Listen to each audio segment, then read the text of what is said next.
Kia ora, and welcome to Walking the Shadowlands podcast. Let me be your guide as we take a walk into the shadowy realms of the unexplained, of the paranormal, of things that go bump in the night and haunt your dreams.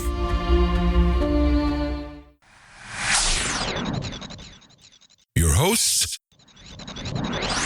I'm Marianne. Thanks so much for joining us today, tonight, whatever time it is, wherever you're living in this beautiful world of ours. Sit back, relax, and let me be your guide as we walk into the Shadowlands together and see what awaits us there.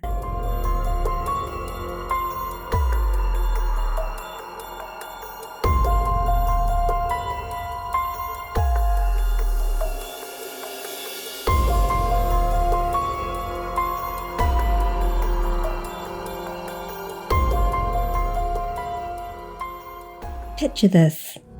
It's been a really long day. You're exhausted and finally managed to drag yourself into your bed for some much needed sleep. You're so tired that you have no problems falling asleep. Usually you sleep right through the night with no issues whatsoever, and you expect tonight will be no different. In fact, you don't even give it a second thought. But tonight is different, way different. You wake up in the middle of the night, and in the darkness of your room, you're suddenly aware that you cannot move your body, only your eyes. And worse, you become aware of a presence in the darkness watching you like a predator watches their prey. Fear suddenly grips you when you instantly become aware of a weight on your chest pressing you down in your bed. But you're helpless to do anything. Your whole body is paralyzed, but your eyes are straining to see in the dark, straining to see what it is that is holding you down. You can't even call for help, even though your partner is right next to you, sleeping peacefully, or you have family or flatmates sleeping nearby. You can't see what or who is pressing on your body, your chest. It's too dark, but you can feel the presence in your room, something very malignant and frightening. And worse, you can hear a raspy breathing sound and you can smell a repugnant odour. You strain to free yourself of whatever is holding you captive. You scream for help, but no one can hear you. No one knows the utter terror you're experiencing because no sound escapes your lips. After what feels like forever, you can finally wiggle your little finger and whatever was holding you down vanishes as quickly as it appeared. You're wide awake now and lying there in absolute terror and utterly exhausted. After a couple of minutes, the feeling of panic passes and you're able to get up out of bed and turn your light on, wondering what on earth just happened to you. Sleep eludes you for the rest of the night.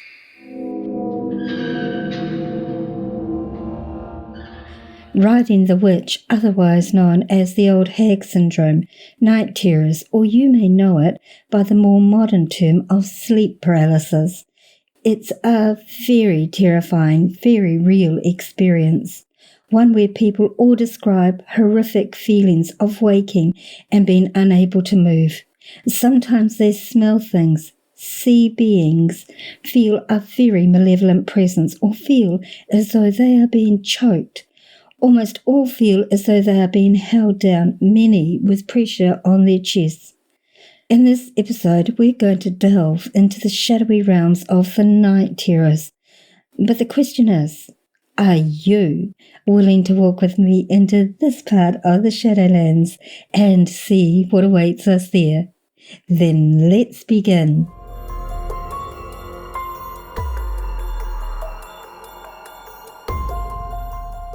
Folklore around the world has for centuries linked the symptoms of sleep paralysis with visits from supernatural creatures, and this particular experience goes by many different names in different countries. Wikipedia gives a pretty exhaustive list, some of which are, in Arab cultures, she is known as Jathom, in Brazil, Pesadilla, while closer to New Zealand and Fiji, the experience is known as Kana Tavor. In Turkey, it's known as Karabasan. In China, Ming Yan. In Nigeria, Ogun Oru. In Scandinavia, she is Mare, from which the word nightmare comes into existence, whilst in Iceland, Greece and Cyprus she's called Mara and Mora, respectively. In Scandinavia, she's called Amutadori. So long as there's been a written history or folklore around the world, there have been stories and descriptions of sleep paralysis. Very often in these stories, the descriptions of sleep paralysis have been linked to visits from supernatural otherworldly beings, such as witches, ghosts, jinn, genies, and supernatural sexual entities called incubus and succubus. However, in this episode, we are not focusing on the incubus and succubus, which is another entirely different episode coming up next season. During these episodes, they all describe the really scary, terrifying even, experience of being not able to move upon waking, of sensing and sometimes seeing beings, an old hag in particular. They describe feelings of being choked or held down, or feeling as though they have a tremendous pressure or someone sitting on their chest. I've personally experienced sleep paralysis twice in my life. Both times I was in my early 20s. The first time was a classic old hag experience.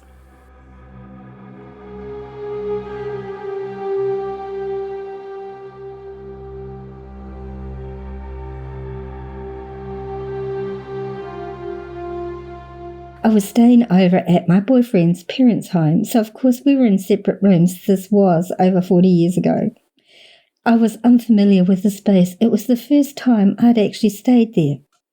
And at the time, I was dealing with some post-traumatic stress, but I didn't realise this until many years later. I woke up suddenly in the middle of the night with difficulty breathing and feeling the weight of somebody sitting on my chest. A literal somebody sitting on my chest. I quickly realised I couldn't move. I was terrified. The only thing I could do was open my eyes, and I was scared too because there was a feeling in the room of utter malevolence, of something that hated me so desperately and wanted to do me harm. After a brief pause to gather my courage, I opened my eyes, and to my horror, there was a very wicked, nasty-looking woman sitting on my chest who just exuded malevolence and hatred. And, well, actually, she was more sort of crouched on my chest, looking right into my eyes. Stringy hair, crooked nose, missing teeth, and her nails were very talon-like on her bony fingers. The teeth she had were very sharp-looking, smelt really bad. Inside, I was screaming my head off, asking for people, yelling for help. But only a whimper was escaping my lips. I was screaming, so terrified. She just sat on my chest, laughing at my terror and discomfort. And I remember that laugh. It was really a cackly, stereotypical witch-type laugh. So she just sat on my chest laughing at my terror and discomfort. I can't remember how long the episode lasted or how it ended. I do know it felt like forever. I do remember feeling utterly exhausted and drenched in sweat from the experience. I didn't really sleep for the rest of that night. I was just too scared. It actually took me days before I was able to go to sleep properly without worrying that I'd see her again. And in all these 40-odd years, I've never forgotten the feeling of terror and utter helplessness that this experience left me with. In 2015, an article in the Journal of the Royal Society of Medicine stated the first clinical description of sleep paralysis was published in 1664 in a Dutch physician's case histories, where it was referred to as incubus of the nightmare. This physician gives a very good description of this patient's experience. He states, In the night time when she was composing herself to sleep, she sometimes believed the devil lay upon her and held her down, sometimes that she was choked by a great dog or thief lying upon her breast, so that she could hardly speak or breathe, and when she endeavoured to throw off the burthen, she was not able to stir her members, and while she was in that strife, sometimes with great difficulty, she awoke of herself, sometimes her husband hearing her make a doleful, inarticulate voice. The article also stated that in 1977 it was discovered more than 100 previously healthy people, mostly men whose ages averaged at about 33 years of age and who were from various Southeast Asian communities, had died mysteriously in their sleep. The individuals affected were dying at a rate of 92 out of 100,000 people. From sudden, unexpected nocturnal death syndrome, SUNS. Despite extensive medical research and testing, no underlying cause was ever found. The community that was most severely affected was immigrant Laotian Hmong men. I remember reading about this at the time it was happening and being utterly fascinated by it, saddened for the families of the victims, but fascinated at how this could possibly have occurred. One particular study that was done on these deaths observed a link between sleep paralysis in this particular group, which was roughly 2 to 4 times higher than that of the general population that these people belonged to. One explanation by the local medical fraternity in the country attributed the death to the nightmare. It was postulated, quote, that the nightmare is not a bad dream, but rather, in traditional terms, the nocturnal visit of an evil being that threatens to press the very life out of its terrified victim, end quote. They felt that a cultural belief in the Dab Sog, which is where a spirit sits on the chest of the victim and takes all of their breath along with stress, was possibly a cause for all these deaths, which very likely is a first in the medical community. But does sleep paralysis have psychological or spiritual causes? Let's take a brief look at some scientific research on the subject. Firstly, how widespread is sleep paralysis amongst the general population? According to a 2011 scientific review, where researchers put a total of 35 sleep paralysis studies together to find out how many people experienced it at least once in their lifetime, the numbers broke down like this. About 7.6% of the then world's population has or will experience at least one episode of sleep paralysis in their lifetimes.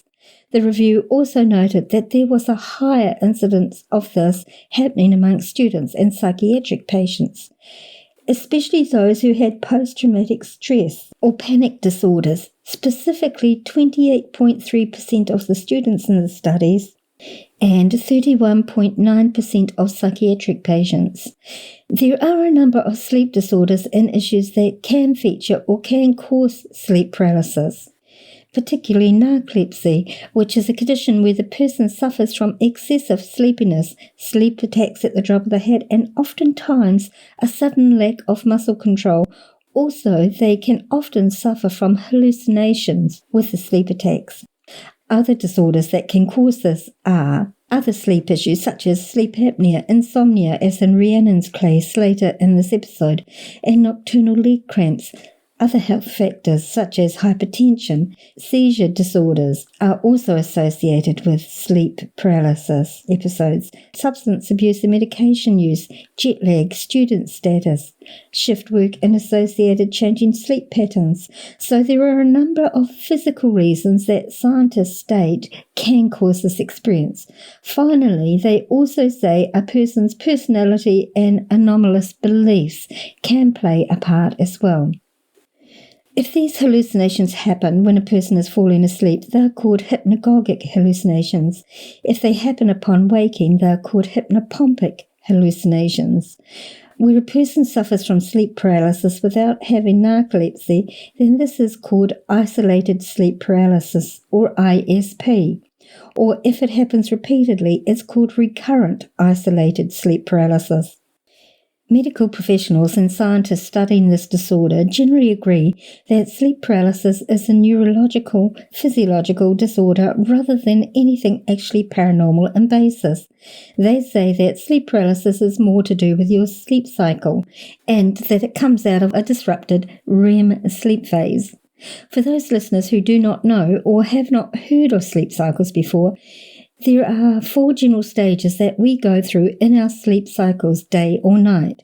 Here's a brief description of the 4 stages. Stage 1, wake. This is where you change over from wakefulness to sleep. This period generally lasts a short time, several minutes mostly, although it can feel like forever when you're laying there trying to go to sleep. Stage 2, light sleep. This period of light sleep always happens before you enter the deeper phase of sleep. In this period, your heartbeat and your breathing slows, your muscles relax even more, and your brain waves begin to change from their daytime wakefulness patterns into a more relaxed, meditative type of state. Stage 3, deep sleep. This is the period of sleep that's so essential for us so we feel refreshed and alert in the morning. Generally, this occurs in longer periods during the first half of the night. During this time, your heartbeat and breathing slow to their lowest levels during sleep, and your muscles are very, very relaxed. It can be really hard to wake people in this stage of sleep. Stage 4, REM sleep. This stage happens about 90 minutes after you fall asleep. Your eyes move rapidly from side to side behind closed lids. Mixed frequently brainwave activity comes closer to that seen in wakefulness. Breathing becomes faster and irregular. Heart rate and blood pressure increase to almost waking level.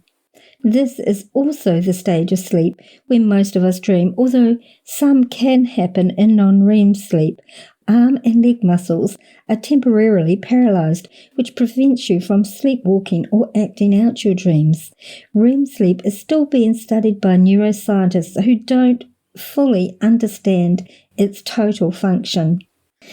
We can repeat these stages many times during the night, but most people tend to spend more time in stage 2 sleep than in other sleep stages. Scientists speculate that sleep paralysis arises out of a disrupted REM cycle. When a person has an episode of sleep paralysis, they become paralyzed for a matter of seconds or minutes, although it can feel like a lifetime to the person experiencing it, as you'll hear later in this episode. This commonly happens as they are falling asleep or waking up. Whilst in this paralyzed state, many people have vivid hallucinations. Often people who have these experiences will describe sensing or seeing an evil presence or demon in the room with them, depending on their religious persuasion or their spiritual beliefs. In a study published in a journal called Sleep Medicine in 2019, the article called Clinical Features of Isolated Sleep Paralysis has this to say, quote, hallucinations of the presence of others were relatively common. Specifically, 57.84% of the samples sensed a presence in the room with them during ISP, and the majority believed it to be a non-human presence. In addition, 21.62% of the sample experienced visual hallucinations of others, with the majority perceiving strangers as opposed to known individuals.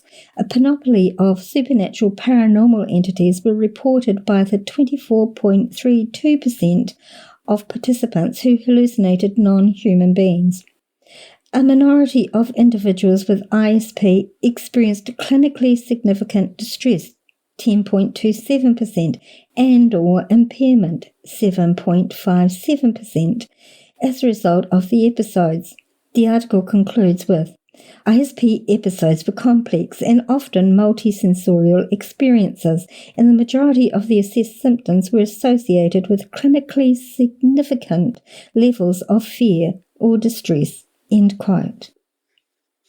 So, fear factor aside for the experiences, these episodes are nothing to laugh at and can be extremely distressing and traumatizing to those who experience them. To recap, 58% of experiences sense a presence in the room, usually non-human. 22% actually saw a person in the room, usually someone unknown to the person. So, those are the scientific and medical explanations for sleep paralysis. But is every case of sleep paralysis actually caused by physical factors, or is there a spiritual or otherworldly component to all of this? I'm not here to persuade or convince you one way or the other. I'm merely here to share current understanding by some and beliefs of others. Who's to say it's not a combination of both?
When I was researching for this episode, I put up a post in my Walk in the Shadowlands Facebook group asking if members had experiences of this that they'd be willing to share with you all.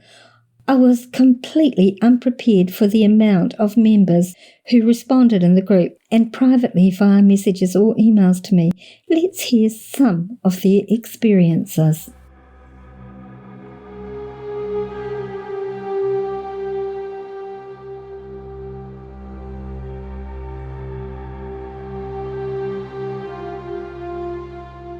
This is Rhiannon. My name is Rhiannon. I live in Auckland in New Zealand. And when I was about 16, I had what I later learned was called sleep paralysis. At the time, I had no idea what it was. And quite frankly, it was one of the most terrifying things I've ever experienced. I would not wish it on anyone. So around about the same time, I'd had a few different experiences around, especially in my house, in my room, but also a friend's place. So we would hear people walking in the hallway at nighttime. I have seen doors shaking with no reason to see a door shaking. There was nothing behind it, nothing like that. I'd also felt presences around me, sort of someone over my shoulder, turning around, there was no one there. And at the time I had insomnia quite badly as well. So I would be up until sort of 3 or 4 in the morning. But all of those things sort of combined to, I didn't really want to go to sleep. So eventually I would sort of, I suppose, pass out of exhaustion at around 3 or 4 in the morning. And this one time I must have dozed off, and I woke up and I felt what could only really be described as a giant boulder sitting on my chest, or someone pushing their entire body weight down on my chest. And I had no idea what was happening. I was convinced something was attacking me. I couldn't explain anything. And I desperately tried to scream, but there was nothing. There was no noise. I could feel myself trying to scream. I know my mouth was open, but there was nothing there. Reliving the experience, I don't even know if I was actually able to open my eyes. I don't remember seeing anything. It was an absolute, I was paralyzed. I could not move. There was my arms I couldn't move my arms. I couldn't move my legs, nothing. And I have no idea how long I was like that. It could have been 5 minutes, but it could have been 30 seconds. I don't have any concept of time around that instance. All I remember was at one point leaping out of my bed, running into my parents' room, and obviously my parents had no idea what was going on. I was still having trouble getting my words out, like my voice was still quite hoarse, maybe would be the right way to describe it. And I only learned in the last few years what sleep paralysis was, and up until then I still had no idea what it was, and I was terrified it would happen again. Luckily for me it hasn't, but quite scary. Hope never to experience it again. This is Kim. My sleep paralysis started after my dog died. I asked for a visit. After that, I'd hear humming drums and static. I'd be awake but couldn't move. Awful feeling, and I can swear up and down I had something tap me on my head. The worst was when I seen something lean over me from the side of the bed. Anon. I have had only one experience with sleep paralysis. I was a teenager. One night I was laying in bed and had drifted to sleep. I woke up on my back, and I never sleep on my back. I couldn't move a muscle. It was even hard to breathe. When I opened my eyes, there were many, many red eyes looking down on me. I couldn't tell you how many because I couldn't count them. They were moving so fast all above me. They looked like what seemed to be black wispy figures flying amongst each other, all tangled up but not connected. I don't know how to describe it. For about 10 seconds, I felt extreme fear. Then suddenly, I felt anger. I don't know how to describe it. Something within me changed, and I felt this anger inside of me. I began to feel almost like a warrior. I closed my eyes and began praying. I almost wanted this challenge, even though I don't know if that is what it was. I really don't know what it was, but I felt challenged and embraced it. I wish I was better with words, but anyway, I kept praying and finally began to feel peace. I wasn't angry anymore, and my body began to feel light again. When I opened my eyes, the red eyes were gone. I've never had sleep paralysis again. Christina. I used to suffer from this a lot. I haven't had an episode this year, thank God. I'd be asleep and then it felt like something or someone else was in the room holding me down. Every time the same thing. I felt wide awake, my partner asleep beside me.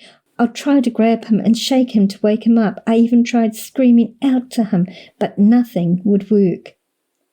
I felt like I was moving in very slow motion. One important thing I do remember is that my head felt like it had pins and needles from my forehead up. It was a horrible sensation.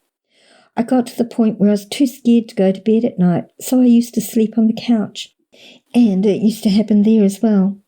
So instead of being on my own when it occurred, I decided to go back to bedroom. I don't know why it happens. Amy. When it comes to sleep paralysis, it's always the same triangle hooded shape that moves towards me. And I feel it's not right, not good. As it gets closer, it suddenly moves up my body and it's on me. I can't breathe. All I feel is an evil presence. I'm trying to scream and am struggling. Usually around this time, my ex would start shaking me as I was screaming or trying to scream loudly.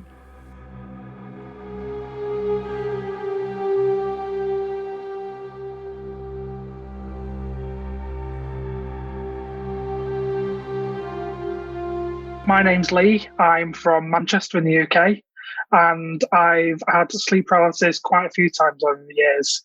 I'm mainly in my 20s and 30s. There's a couple of times that really stand out where I've had vivid memories of things that have happened. So generally it used to start with just a ominous feeling in the room. Just the air around the room would change and it would just feel different, like there was a presence there. And then it was just odd. You just feel pinned to the bed where you couldn't move. I didn't feel like there's a weight on top of me. I just felt fixed. and have this really, really kind of scared feeling that I couldn't control what was going on. I didn't know what was going on. I'd try and shout out and nothing would come out. It would just be really, really quiet, if that makes sense. It was just a really, really strange thing where I could hear the voice coming out, but I couldn't because it wasn't reaching volume for anybody to come and help. It was odd. The two vivid ones I really remember are just the sound of like a really loud whooshing, kind of like you'd stick your head outside of an aeroplane when it was flying, and it would just be this really, really loud noise going on in your head. That it was just weird. And then after that, it would be a case of it's really hard to describe. I'd be somewhere else that I've never been before, and the two that I really remember were really, really vivid because it was like I don't know, just like something out of a sci-fi movie where you'd be in a war type scenario, and just moving very quickly through something, and there'd be things going on around. You'd hear explosions and see things, and vaguely remember seeing people, but couldn't recollect what they looked like.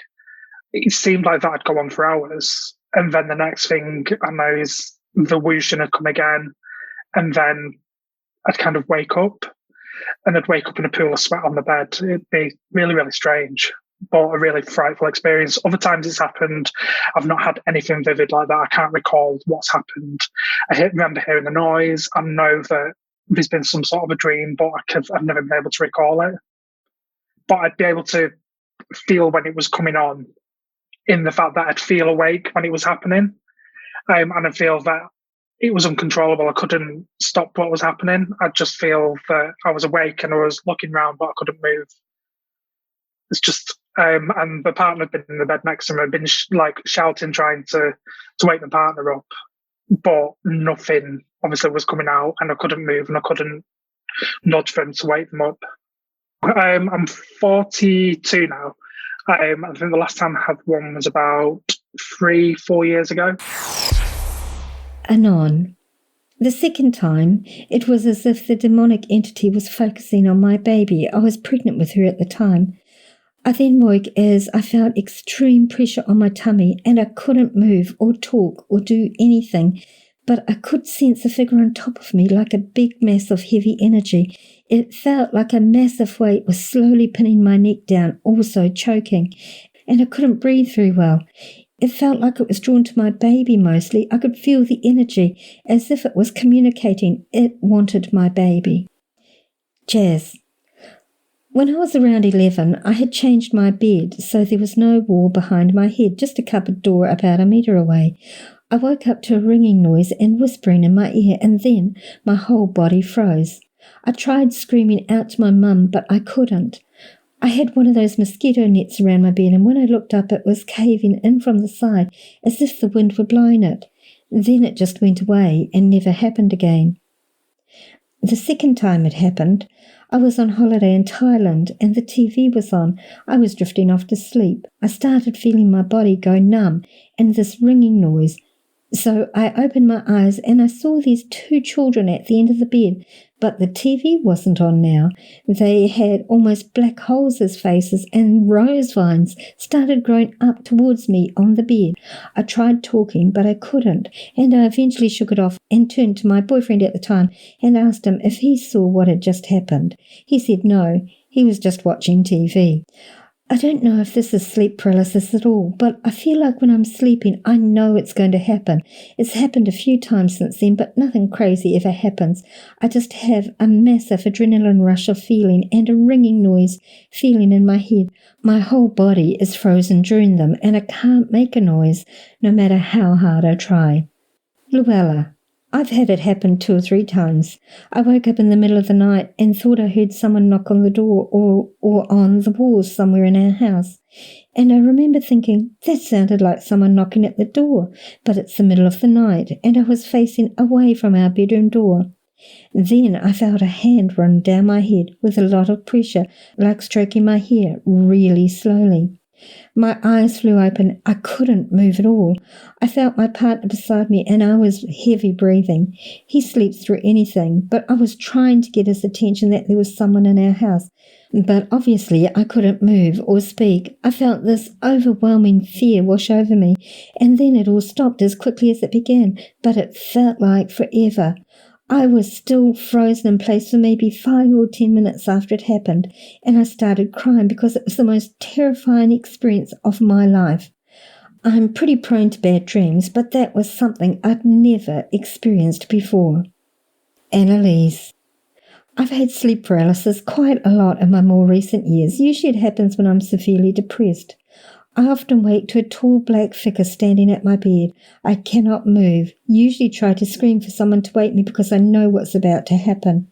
I usually get strangled. Sometimes when sleeping on my stomach, he sits on my back and pulls at my neck backward. During this, I can feel hands around my neck and struggle for breath. This man visits when at my house, and when I'm at my partner's house, it's a black dog that rips my face to shreds. I feel the pain of it also. I wouldn't wish it on my worst enemy.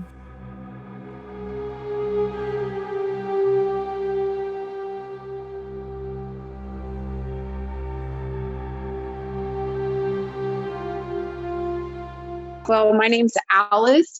I've had sleep paralysis, I would say, ever since I was in high school. It's never really been scary to me. I've always when you get stuck in that position, you're eventually going to come out of it. But I mean, I feel like I always hear stuff. It always feels like there's somebody there, but I've never seen anything, But the scariest one I had, it happened about 3 a.m. roughly. I was sleeping next to my husband, and I woke up in the middle of the night. And if I usually do have this sleep paralysis, it happens early morning hours, after the sun has already froze everything. But this happened about 3 a.m. I woke up, couldn't move. I knew I was in sleep paralysis, just lay there. Eventually, I'll come out of it. And so I'm just laying there, and I do get kind of scared because I don't like the feeling of not being able to move, not being able to talk or scream or anything. But again, I've experienced it before, so I just, kind of wanted to ride it out. And as I was laying there, I felt like somebody was standing behind me because I had my back turned towards the towards my husband. So my back was open towards the other edge of the bed where, something could be standing there or anybody. I felt like there was something there. It was just such a deep feeling that there was just someone standing there. But before or after that, I started hearing static, and it started out really low static, like on a radio. It was just straight static. It was very low sounding. Then it started getting louder and louder, and it was just piercing my ear. It sounded like someone had a radio up to my ear and just had it cranked up, just straight static. And I'm like, well, this is really weird because I don't really usually have any auditory anything that happens when I do have paralysis.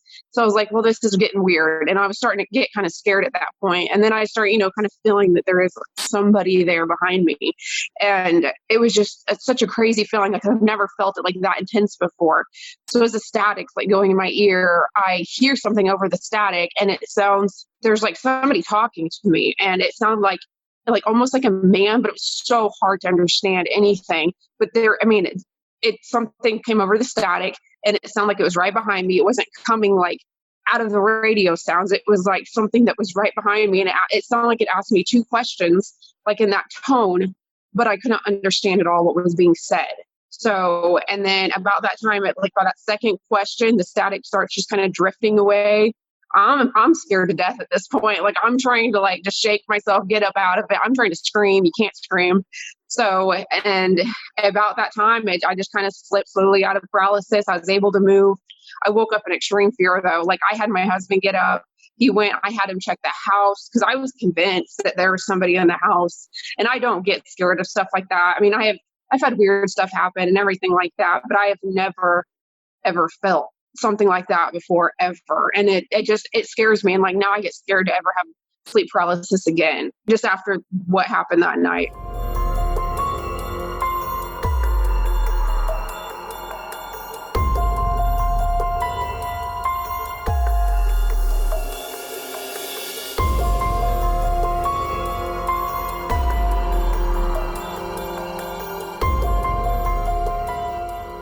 These experiences that have been shared with us today all have commonalities to them. All of the experiences were left shaken and disturbed. But are they solely a physiological response as the scientific and medical communities would have us believe? The idea of sleep paralysis being some sort of spiritual experience is too bizarre and woo-woo for the medical and scientific communities to contemplate, except perhaps for the community at the beginning of this episode. They would rather ascribe physiological or psychological labels to it. But what if the truth is that sleep paralysis is a combination of both physiological and spiritual experiences? Perhaps not in all cases, but in a portion of them. Certainly the idea of it being at least in part a spiritual phenomenon has been suppressed and firmly by most researchers, and so it discourages discussion of that possible aspect in society, particularly in academic circles, however, not by all researchers. Dr. David J. Hufford, PhD, Professor Emeritus at the Penn State Medical School in the USA, has this to say about sleep paralysis. Quote, "Beginning in college and graduate school, I was particularly interested in the beliefs of ordinary people, especially the ones that were treated as nonsense in the academic world. The academic world treats spiritual belief in general that way. I was interested in alternative medicine at the same time for the same reason. Right from the beginning, I was convinced that ordinary people are smarter, are more sensible than they've been given credit for by scholars, and that traditions that are widespread and deeply held probably have more rational basis and more observation built into them than the theories that I was taught in graduate school. I couldn't believe that all the beliefs of ordinary people that are not part of the academic worldview were nonsense. I have the impression that the academic world might be a little too narrow and that regular people might have something to offer about it through their experience and what they believed about things. There are beliefs that are based on experience that have been dismissed as superstitious beliefs that bear much more investigation. These are experiences that are built into the spiritual traditions all over the world. In the modern Western world, for at least the past 100 years, these phenomena have been explained on the basis of psychopathology. So the discovery that those experiences are common and that they occur among normal people, that they are not in fact indicative of any type of disease, has tremendous importance for medicine. This isn't a new phenomenon. We erase the knowledge of these experiences from the cultural repertoire." End quote.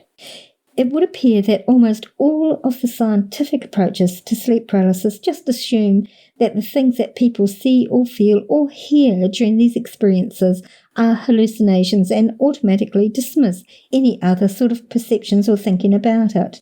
In that famous quote from Hamlet, "There are more things on heaven and earth, Horatio, than dreamt about in your philosophy."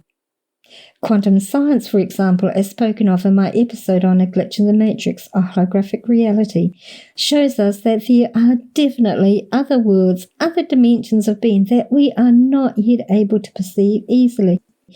And yes, in my opinion, there is definitely a non-physical part to science that we are only just beginning to wake up to, as quantum science shows us. I think that it's very possible that the human current level of scientific understanding is not yet advanced enough to explain certain phenomena, so they are classified as hallucinations. Nikola Tesla had this to say: "The day science begins to study non-physical phenomena, it will make more progress in 1 decade than in all the previous centuries of its existence." For those listeners who do suffer from these experiences, I'd like to share some tips that others have shared on how to cope with or how to prevent sleep paralysis episodes. Don't let yourself become sleep deprived. Stick to a regular sleep schedule and try to reduce stress and anxiety in your life. Don't take recreational drugs or drink alcohol in the evening. Don't sleep on your back. Stay calm and tell yourself that you're in control. You can order the experience to stop. If you feel a weight on your chest, imagine that there's something friendly causing it. Film yourself sleeping so that you can see there was nothing in the room. Organize your bedroom in a way which makes you feel safe and secure. Sleep with a nightlight, music, or radio on. Imagine your body rolling from side to side in your mind and count each roll. Focus on this, and from there try to move different parts of your body, wriggle a toe or a finger. Remind yourself that nothing bad will happen. Count numbers so you focus on something else. Squeeze your eyes tightly shut if you can use your eye muscles. Tense all your muscles, even the ones in your fingers and toes, until you can feel movement. It's almost like releasing from a really bad cramp in your foot. Some people, if they are of a religious belief, find that calling on God or praying or commanding whatever they see to leave helps. Use the sleep paralysis to go into lucid dreaming by relaxing and going with the experience instead of fighting it. And finally, once finished, remind yourself that you overcame it and will always overcome it. I'd like to close this episode with another quote from Professor Hufford on sleep paralysis from his website blog, which is linked to this episode's page at www.walkingtheshadowlands.com. He says, "Sleep paralysis, with the terrifying intruder so frequently present, is a spiritual experience. That is, it is an event that is experienced as an encounter with a non-physical being, an extraordinary spiritual experience, ESE. At the same time, it is connected to a neurophysiological event that has been studied scientifically, but the results of scientific study do not explain the spiritual aspects of the event. Similarly, we can associate near-death experiences with cardiac arrest, in many, though not all, cases. But we cannot say that NDEs simply are cardiac arrest or that cardiac arrest explains NDEs. Sleep paralysis, NDEs, and a variety of other spiritual experiences have strong associations with various physiological states, but are not explained by those states, because those states do not account for the consistent features of the experience, features perceived as external to the subject. In the same way, we would not say that ordinary experiences are explained by the physical states in which we have them. We assume that ordinary experience is a complex product of internal and external factors. The challenge of ESEs is that they also appear to be complex events that cannot be explained entirely on the basis of subjective internal factors. Perhaps some or all of these features will eventually come to be explained internally, but at present that seems very unlikely.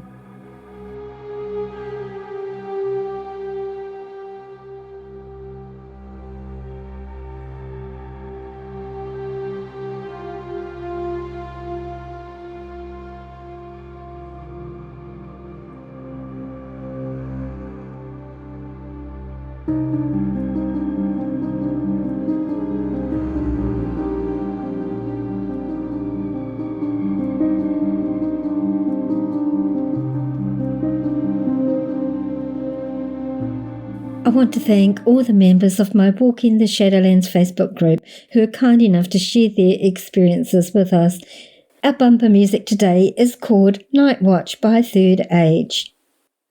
If you have any suggestions for topics you might like me to cover in upcoming episodes, then please don't hesitate to contact me. Or if any of you have any questions, suggestions, or any comments you'd like to make, or experiences that you might like to share with myself or my audience, or if you feel you might be a good fit as a guest on my podcast, then just email me at shadowlands@yahoo.com. Or you can leave a comment on this episode's page on our website www.walkingtheshadowlands.com. Check out our Facebook page, Walking the Shadowlands, our Instagram feed of the same name, and our Twitter feed at Shadowlands10. Like and follow for hints on our upcoming episodes. And speaking of upcoming episodes, next is our final episode in this season, after which I will be taking a 4-week break. But don't despair, I'll leave you with a couple of my most listened to episodes for you to hear again. If you enjoyed this episode, then please leave a positive rating and don't be shy to leave a written review on your chosen podcasting platform or on the podcast Facebook page, Walking the Shadowlands. And of course, so you don't miss out on any episode, make sure you subscribe on your favourite podcasting platform.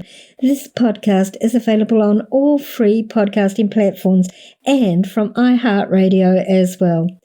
If you don't have a smartphone, then you can listen to the episodes from the podcast website, www.walkingtheshadowlands.com. For those hearing impaired, there's a full written transcript of each episode on the website, so you don't miss out at all. Tell your friends, tell your family, tell your workmates about our show. Encourage them to listen and to subscribe also. The more, the merrier.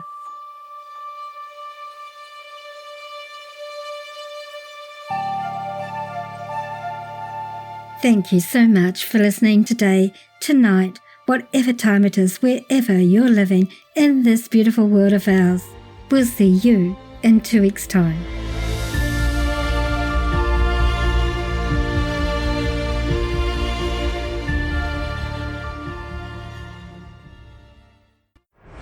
Thanks for listening.